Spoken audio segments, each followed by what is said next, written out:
بسم اللہ الرحمن الرحیم. 9th کلاس بایولوجی حیاتیات میں ہم نے پریویسلی جو ہے وہ چیپٹر نمبر 3 کے MCQs کیے تھے. اب ہم چیپٹر نمبر 4 خلیے و نسیجے سائلنٹ ٹیشوز کے جو ہے MCQs کریں گے انشاءاللہ. اچھا، پہلا جو MCQs یہاں ہے، encircle the correct answer. What is responsible for the high resolution of the electron microscope?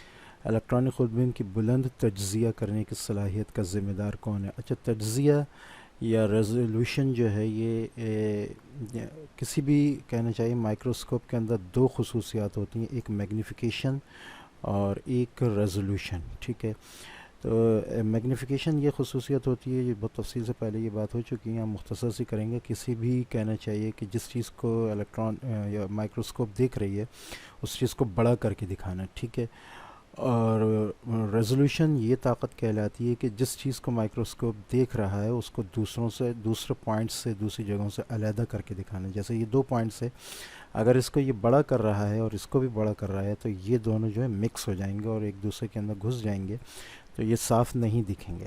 لیکن ریزولوشن جو ہے وہ ایک طاقت ہوتی ہے، ایک خصوصیت ہوتی ہے جس سے یہ ان کو بڑا تو کر رہا ہے میگنیفیکیشن سے، لیکن پھر یہ ان کو الگ بھی کر کے دکھائے گا تو اس سے چیز جو ہے وہ زیادہ واضح نظر آتی ہے. اور یہ چیز جو ہے الیکٹران مائکروسکوپ کے اندر جو ہے وہ صرف وہ جو ہے وہ شارٹ ویو کی وجہ سے ہوتی ہے، الیکٹران بیم کی.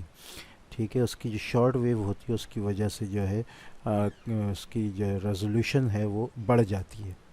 ٹھیک ہے، تو اگر اس میں جو ہے اگر ہم دیکھیں تو ہمارے پاس جو ہے آنسر، جو صحیح آنسر ہے وہ یہ ہے، بی ہے.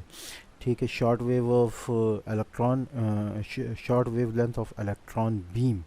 ٹھیک ہے، جو الیکٹران مائکروسکوپ کے اندر استعمال ہو رہی ہوتی ہے وہ جو ہے اس کی وجہ سے یہ اس کی ہائی ریزولوشن جو ہے وہ بڑھتی ہے. ٹھیک ہے.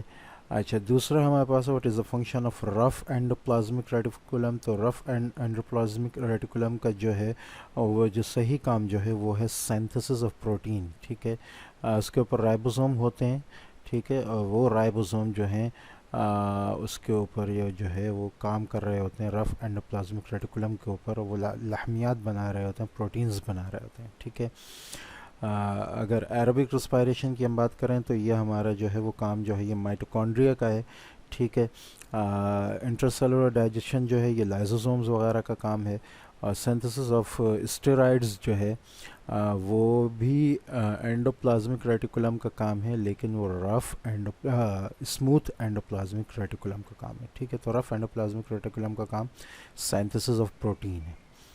ٹھیک ہے، تھرڈ اگر ہم دیکھیں تو تھرڈ ہمارے پاس آ رہا ہے which statement about the fluid mosaic model of membrane structure is correct. ٹھیک ہے، خلوی جھلی کے متعلق مائع موزائک ماڈل کی کون سی بات صحیح ہے؟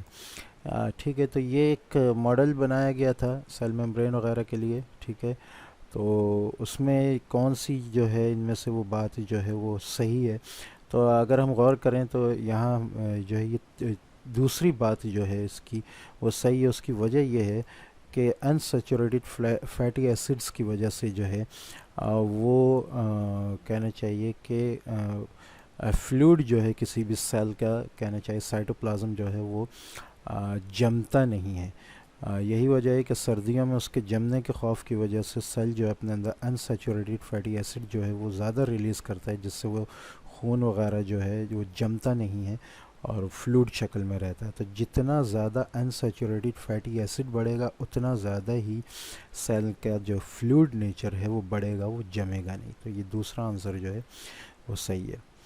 فورتھ کو اگر ہم دیکھیں تو فورتھ ہمارے پاس آ رہا ہے which process allow movement in and out of cell. Cell کے اندر اور باہر جانے کے کون سے پروسیس ہیں؟ آسموسس ہے، جی ہاں بالکل، اس کے ذریعے سیل کے اندر آمد و رفت ہوتی ہے. ڈیفیوژن ہے، جی ہاں بالکل. ایکٹیو ٹرانسپورٹ ہے، یہ بھی جو ہے کہنا چاہیے کہ خلیے کے اندر اور باہر چیزوں کو آنے اور جانے کا ایک کہنا چاہیے طریقہ کار ہے. تو اس کا صحیح آنسر جو ہے وہ ڈی ہے، یعنی یہ تینوں ہی جو ہیں وہ سیل کے اندر جو ہے خلیے کے اندر جو ہے آمد و رفت کی وجہ ہیں. ٹھیک ہے،